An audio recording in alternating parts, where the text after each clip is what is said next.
Assalamualaikum warahmatullahi wabarakatuh. Halo anak-anak, gimana kabarnya? Udah siap belum buat ujian besok pagi? Jadi, semoga siap ya. Jadi, hari ini kita akan membahas soal latihan agar dapat membantu kalian belajar untuk persiapan ujiannya. Semoga bermanfaat. Jangan lupa ditonton dengan baik. Jangan kerjakan yang lain, fokus belajar. Oke? Kita mulai saja jawab soal nomor 1. Jadi di soal nomor 1 ini pertanyaannya adalah perhatikan relasi dari P ke Q. Kita diminta menentukan domain, kodomain, dan range-nya yang mana. Jadi domain, kita perhatikan ini ada diagram kartesius. Domain, ada yang tahu domain itu apa? Ya, domain itu merupakan daerah asal. Jadi di sini yang merupakan daerah asal adalah yang himpunan P-nya. Jadi domainnya sama dengan 2, 3, 4, 5, dan 8. Oke, paham? Selanjutnya kodomain. Kodomain itu adalah daerah kawannya. Nah, di sini yang merupakan daerah kawan adalah himpunan Q-nya, yaitu 5, 9, 12, 15, 21, dan 23. Gimana, paham? 5, 9, 12, 15, 21, 23. Nah, selanjutnya range. Range itu merupakan daerah hasil. Daerah hasil di sini adalah anggota kodomain yang ada pasangannya dengan domain. Kita lihat di sini yang 23, atau kita mulai dari 5. 5 ada pasangannya nggak dengan domain? Ada. Berarti 5 itu merupakan range. 9 range. 12 iya. 15 oke. 21 oke. 23. Nah, karena 23 di sini tidak memiliki pasangan dengan domain, maka 23 itu bukan merupakan range. Jadi range-nya di sini 5, 9, 12, 15, dan 21. Gimana? Paham? Paham dong ya? Oke. Kalau sudah paham, kita langsung saja jawab soal nomor 2. Oke, di soal nomor 2 ini diketahui A merupakan faktor dari 24. Jadi faktor dari 24 itu kita daftar dulu berapa aja. Jadi faktor itu artinya angka yang bisa membagi 24. Kita mulai dari yang paling kecil dulu ya. 24 itu bisa dibagi 1, 2, 24 juga bisa dibagi 3, bisa dibagi 4, bisa dibagi 5 enggak? Enggak bisa ya. Bisa dibagi 6, bisa bagi 7? Nggak bisa. Bisa dibagi 8, bisa dibagi berapa lagi? 12, bisa juga dibagi 24. Jadi ini merupakan faktor dari 24. 1, 2, 3, 4, 6, 8, 12, dan 24.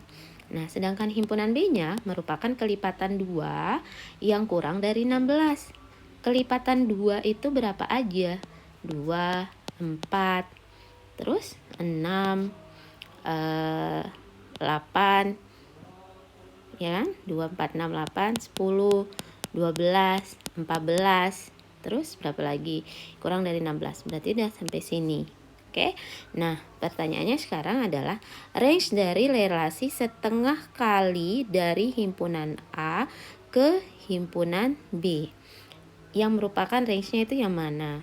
Nah, 4, setengah kali. Jadi ini himpunan A itu setengah kali dari himpunan B.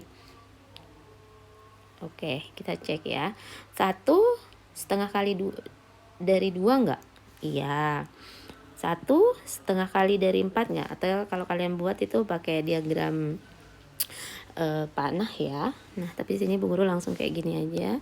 Nah, 1 setengah dari 2, 2 setengah dari 4, 3 setengah dari 6, 4 setengah dari 8, 6 setengah dari 10, bukan. 6 itu setengah dari 12, 8 setengah dari 14, enggak. Berarti yang merupakan range, berarti tadi kan berdasarkan soal nomor 1 tadi, yang range itu adalah anggota kodomain yang punya pasangan di domain, yaitu 2, 4, 6, 8, 12.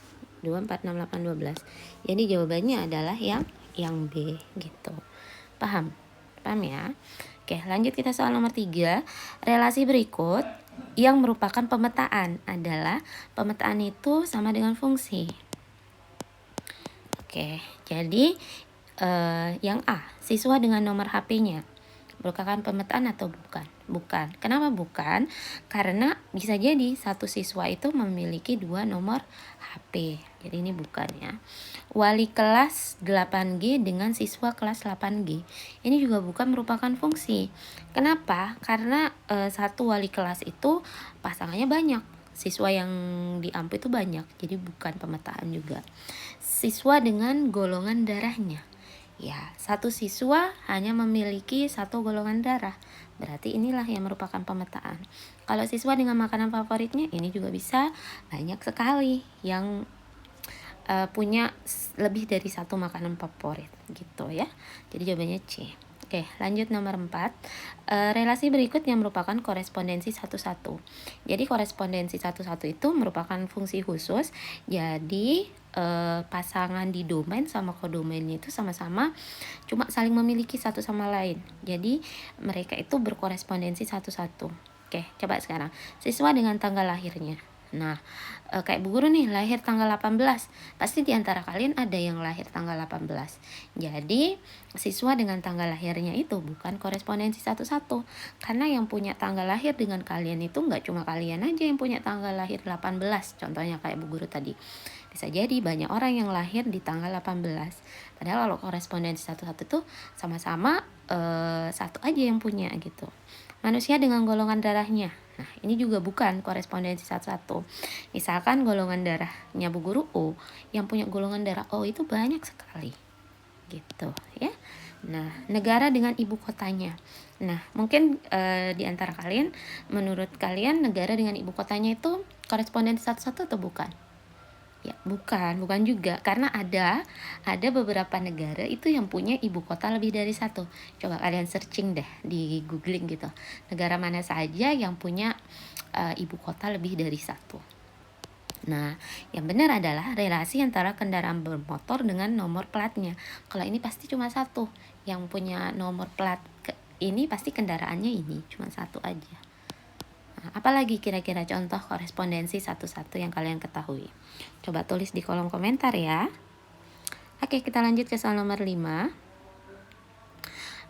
Diagram panah di bawah ini merupakan fungsi dari himpunan C ke himpunan D adalah, jadi yang merupakan fungsi itu syarat menjadi sebuah fungsi adalah anggota domainnya. Ini namanya domain ya. Domain. Ini semua domain ini, anggota ini harus punya pasangan di kodomain. Nah, sekarang coba kita cek. Dan syaratnya tambahannya lagi, anggota-anggota domain ini cuma boleh punya satu pasangan saja di anggota kodomainnya. Jadi nggak boleh punya pasangan lebih dari satu. Paham? Nah, ini Bu Guru screenshotnya agak kurang tepat. Jadi tapi kita perhatikan saja ini. Ini satu pasangannya ke sini betul, cuma satu pasangannya, ini juga cuma satu. Nah, tapi kita lihat yang ini. Ini berpasangan dengan dua, maka ini bukan fungsi. Bukan fungsi. Nah, yang B kita lihat, ini ada pasangannya dua. Ini juga bukan fungsi berarti. Bukan fungsi. Nah, ini juga nggak ada pasangannya. Nah, ini bukan fungsi juga. Nah, ini punya lebih dari satu pasangan dan ada yang nggak punya pasangan. Nah, ini baru merupakan fungsi. Kenapa? Karena semua anggota domainnya punya pasangan dan pasangannya satu. Gitu. Jadi jawabannya yang D. Oke, kita lanjut soal nomor 6. Diketahui A merupakan huruf vokal dan B anggotanya 1, 2, dan 3. Huruf vokal itu apa saja? Ada A, I, U, E, U. Jadi banyak anggotaannya berapa? Kita hitung. 1, 2, 3, 4, 5. Banyak anggota B-nya ada 3. Pertanyaannya adalah banyak pemetaan yang mungkin dari B ke A. Kalau pertanyaannya dari B ke A, maka rumusnya adalah NA pangkat NB. A-nya di sini banyak anggotanya 5, B-nya 3. Jadi 5 pangkat 3 itu artinya 5 kali 5 kali 5. 25 kali 5, 125. Jadi jawabannya yang C. Tapi kalau pertanyaannya kita balik, pemetaan yang mungkin dari A ke B, maka banyak anggota B dipangkatin banyak anggota A. Gitu. Jangan sampai kebalik ya. Oke, lanjut. Kita lanjutkan soal kita ke nomor 7. Diketahui fungsi fx sama dengan px tambah q, f3 sama dengan 6, f negatif 3 sama dengan negatif 12. Pertanyaannya f10 berapa? Nah, kita tulis dulu sini. F3 X-nya berarti kita ganti dengan 3. Berarti ini jadi 3P ditambah Q sama dengan 6. F negatif 3. Berarti negatif 3P ditambah Q sama dengan negatif 12. Nah, untuk menemukan F10 ini kita harus ketemu dulu rumus fungsi Fx-nya sama dengan apa. Maka mau nggak mau kita harus ketemu nilai P sama nilai Q-nya berapa. Nah, ini kita eliminasi caranya. Eliminasi Q. Nah, cara eliminasi Q berarti yang kita kurangin ya. 3P dikurangi negatif 3P. Jadi 6P sama dengan 6 dikurangi negatif 12. Hasilnya 18. Jadi P sama dengan 18 bagi 6. P sama dengan 3. Ketemu P-nya 3, kita substitusikan nilai P-nya ke persamaan salah satu objek. Sini boleh, sini juga boleh ya. Misalkan Bu Guru pilih ke persamaan 1. 3P tambah Q sama dengan 6. 3P, P-nya 3. Berarti 3 kali 3 tambah Q sama dengan 6. 9 tambah Q sama dengan 6. Jadi Q sama dengan 6 dikurangi 9.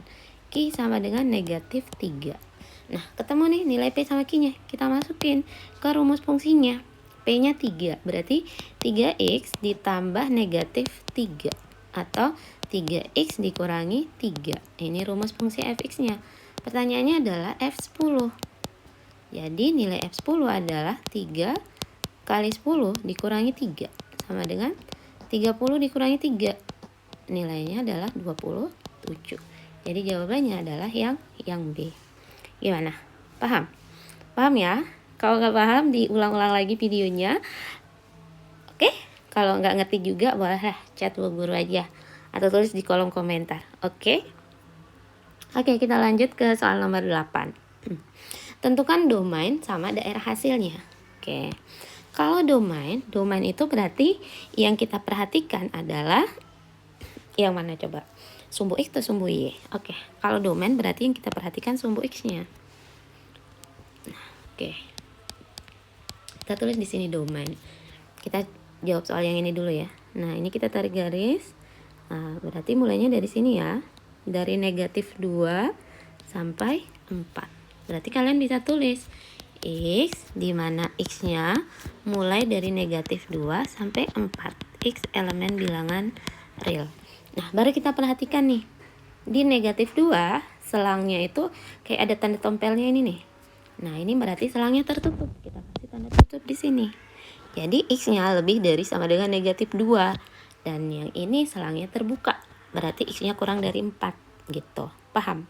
Paham ya? Nah, terus range-nya atau daerah hasilnya yang kita perhatikan adalah sumbu Y-nya.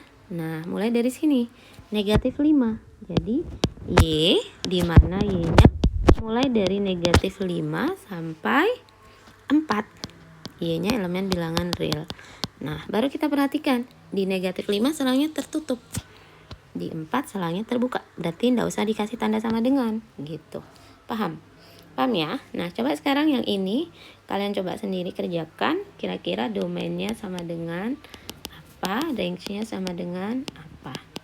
Tulis di kolom komentar ya. Atau kalian boleh tulis juga buat sebagai latihan. Nanti yang nulis tercepat 5 orang Bu Guru kasih poin tambahan. Oke. Ya, lanjut nomor 9. Sebuah kolam mula-mula berisi 300 liter air. Lalu air dalam kolam dialirkan keluar setiap detik. Air yang dikeluarkan sebanyak 40 ml. Jika Pt mewakili fungsi volume air dalam kolam setiap detik selama pengosongan air, rumus Pt dalam milimeter adalah berapa? Berarti kita harus jadikan dulu nih liter ini menjadi milimeter ya. Nah, 1 liter itu berapa mili? Ini bukan milimeter ya, tapi mililiter, salah tulis nih. Mililiter. Nah, liter ke mililiter. Oke, kita ubah nih. Liter, terus desiliter, sentiliter, mililiter. Turun 1, 2, 3. 3 ya, berarti 300.000 mililiter. Berkurang 40 mililiter setiap detik. Berarti 300.000 dikurangi 40 T. Jadi jawabannya yang C. Oke, paham? Nah, oke, kita lanjut nomor 10. Nah, di soal nomor 10 ini, Pak Tony mengisi kolam menggunakan selang. Ia mulai mengalirkan air pada pukul 7. Volume air dalam kolam disajikan dalam grafik berikut. Nah, ini caranya kalian bisa coba ikutin yang ini tadi. Nomor berapa tadi ya? Di soal nomor 7, kurang lebih konsepnya kita gunakan yang itu. Jadi sini kalian lihat, yang pas berpotongan di sini 2 sama 30 atau 0 sama 20. Boleh pakai titik itu. 0,20 dan 2,30 ya. Nah, ini artinya apa? Kalian misalkan fx sama dengan ax tambah b. Nah, jadi kita peroleh 0 kali a 0, sorry. Jadi kita peroleh 20. Oh, wait. Oke, buku ditulis ulang sini. Jadi ini artinya F0 sama dengan A kali 0 tambah B sama dengan 20 gitu. Terus F2 sama dengan 2A kali 2 berarti kan, ditambah B sama dengan berapa? 30 gitu. Ngerti? Nah, ini kan dari persamaan pertama F0 sama dengan A kali 0 kan 0 tambah B 20. Jadi kita peroleh nilai B-nya sama dengan 20. Ini 2A tambah B sama dengan 30. Tadi B-nya 20. Kita tulis di sini 20. Jadi 2A tambah 20 sama dengan 30. 2A sama dengan 10. A sama dengan 5. Sehingga kita peroleh rumus fx-nya itu sama dengan 5x ditambah 20. Nah, sekarang ini udah diketahui nih. Jika volume kolam itu berarti kan nilai fx-nya ini. Volume kolamnya 22.520 sama dengan 5x tambah 20. Nah, nanti di sini kalian akan ketemu nilai x-nya berapa. Nah, baru kalian kaitkan berapa jam gitu loh. Nah, gitu. Ini dalam detik, ubah dulu nanti hasilnya. Ini nanti kalian peroleh waktunya, ubah ke jam, baru dicari hasilnya yang mana kira-kira jawabannya. Yang A, B, C, atau D. Oke, silakan dilanjutkan buat latihan ya nomor 10.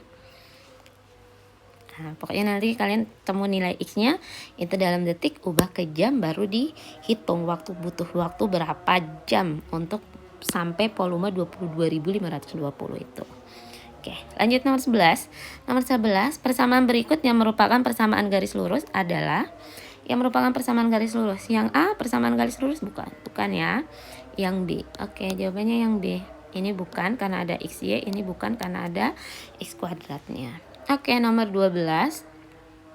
Oke, ini orang udah mulai tadarus di rumahnya Bu Guru. Semoga belum masuk suaranya ya. Oke, nomor 12. Jika ditulis dalam bentuk Y sama dengan MX tambah C. Oke, berarti kita ubah. Nah, ini 2x per 3 tambah y per 2 sama dengan 5 per 6. Caranya, Bu Guru mau sarankan kalian ubah dulu nih penyebutnya. Jadi semuanya kita kalikan 6. Oke, jadi 2x per 3 kali 6 itu kalian peroleh 4x. Ditambah y per 2 kali 6 kalian peroleh 3y. Sebenarnya 5 per 6 kali 6 itu hasilnya 6. Ini jadi semuanya dikali 6 ya. Oke, jadi kita peroleh 3y sama dengan negatif 4x ditambah 6. Y sama dengan semuanya kita bagi 3. Jadi negatif 4x ditambah 6 per 3 juga nih.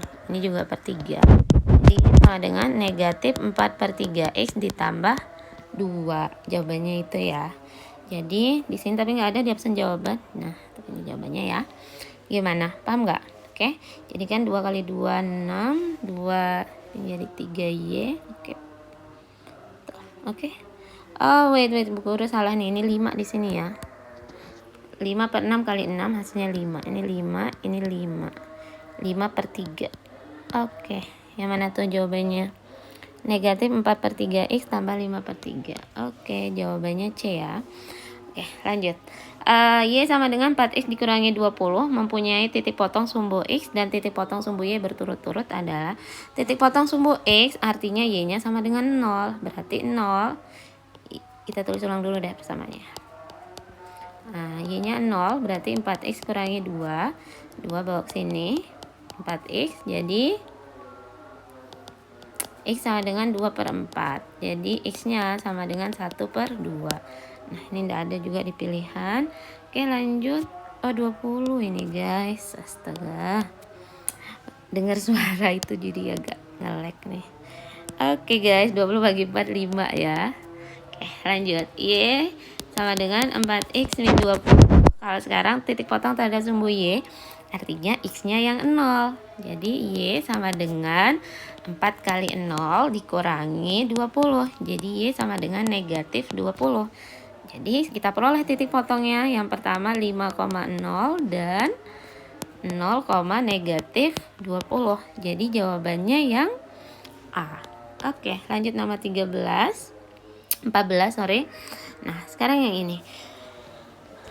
Perhatikan persamaan berikut. Kalian diminta gambar grafiknya. Nah, cara menggambar grafik itu yang pertama kita tentukan titik potong sumbu X sumbu Y-nya dulu. Setelah itu buat titiknya, baru dihubungkan garisnya gitu kan ya. Nah, kita coba nih. Y sama dengan 4X dikurangi 8. Titik potong terhadap sumbu X berarti Y-nya 0. Berarti 0 sama dengan 4X dikurangi 8. Jadi 8 sama dengan 4X. X sama dengan 8 bagi 4, 2. Ketemu titik potongnya di 2,0. Nah, titik potong terhadap sumbu Y, X-nya 0. Berarti Y sama dengan 4 kali 0 dikurangi 8. Jadi Y sama dengan negatif 8. Nah, 0, negatif 8. Kita tentukan titiknya nih 2,0. Atau kalian perhatikan aja nih.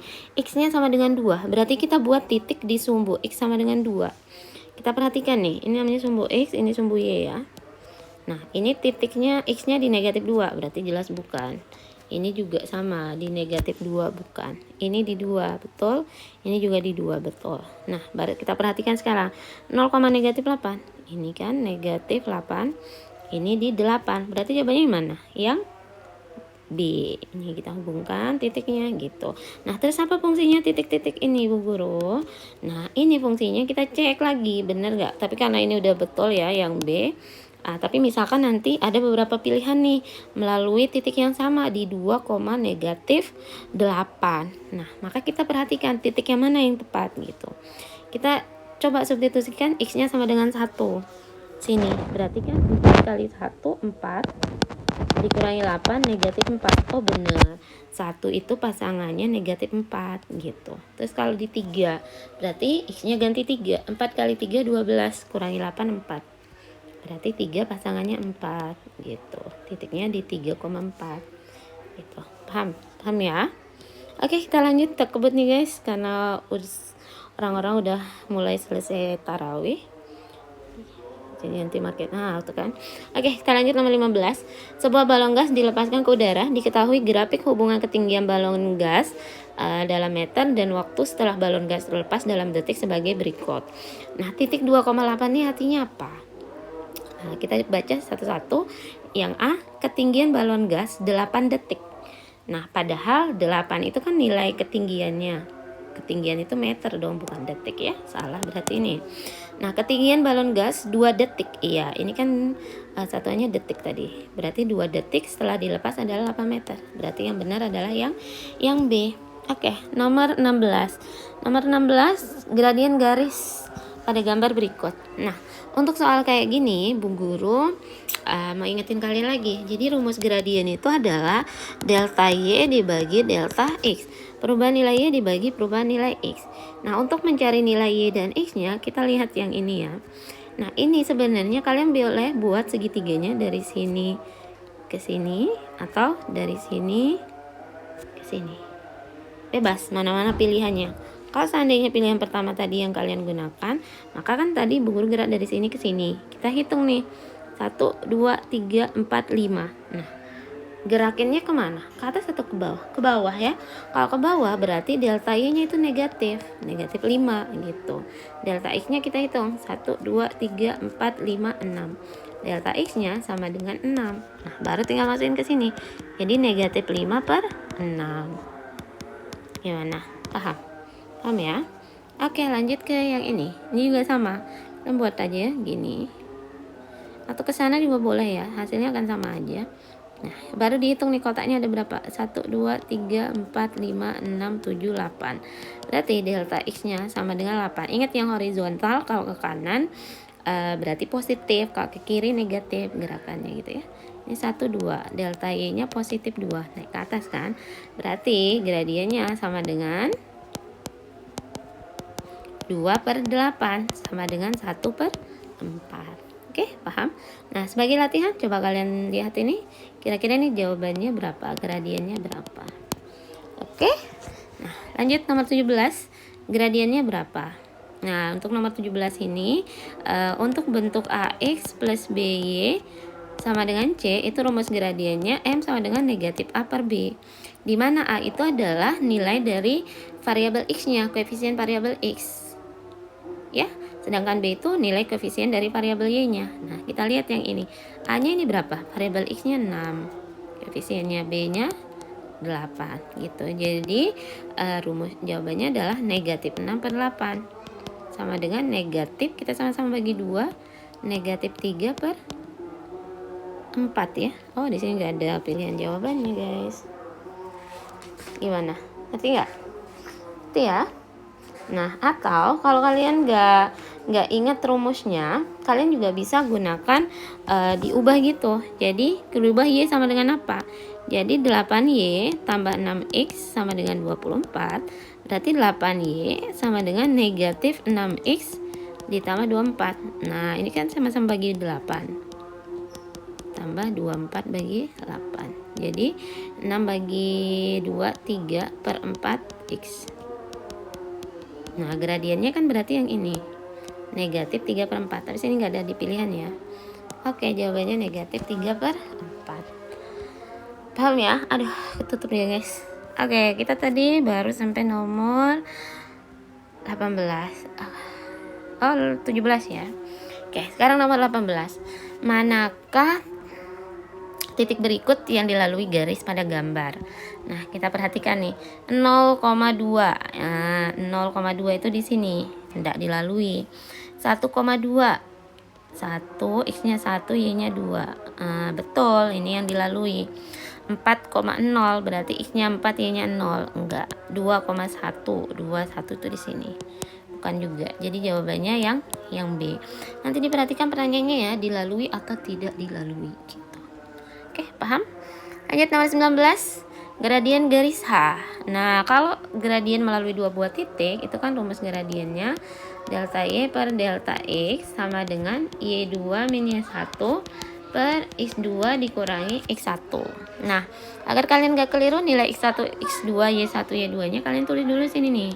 Misalkan titik yang pertama ini X1, Y1, ini titik yang kedua X2, Y2.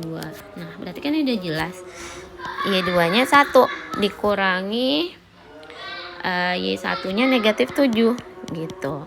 X2 nya 3 dikurangi X1 nya negatif 1. Oke, jadi 1 tambah 7 dibagi 3 tambah 1 sama dengan 8/4 sama dengan 2. Jadi jawabannya 2 gitu ya. Paham ya? Oke, nomor 20 sekarang. Soal terakhir nih. Semoga semuanya paham ya dengan apa yang Bu Guru jelaskan. Oke, nomor 20. Pertanyaannya adalah seorang petani menanam bibit tomat ya. Pada hari ke-0 tingginya 8 cm. Berarti kita punya titik 0,8. Pada hari ke-10 itu 24 cm ketinggiannya. Nah, hubungan tinggi bibit tomat waktu itu berbentuk garis lurus. Besar pertumbuhan bibit tomat per hari adalah, ini kita gunakan konsep gradien. M sama dengan delta Y per delta X. Oke, jadi 24 kurangi 8 dibagi 10 kurangi 0. Jadi 24 kurangi 8 berapa guys? 16 ya. 16, oh ini 8. Oh, betul nggak ya? Oke, 10 ya. 16 per 10. Oke, paham? Paham ya? 0, 8, 10, 24. Oke, jadi ini kita sederhanakan sama-sama bagi 2. Jadi 8/5. Jadi pertumbuhan bibit tomat per harinya itu adalah 8/5 cm setiap hari.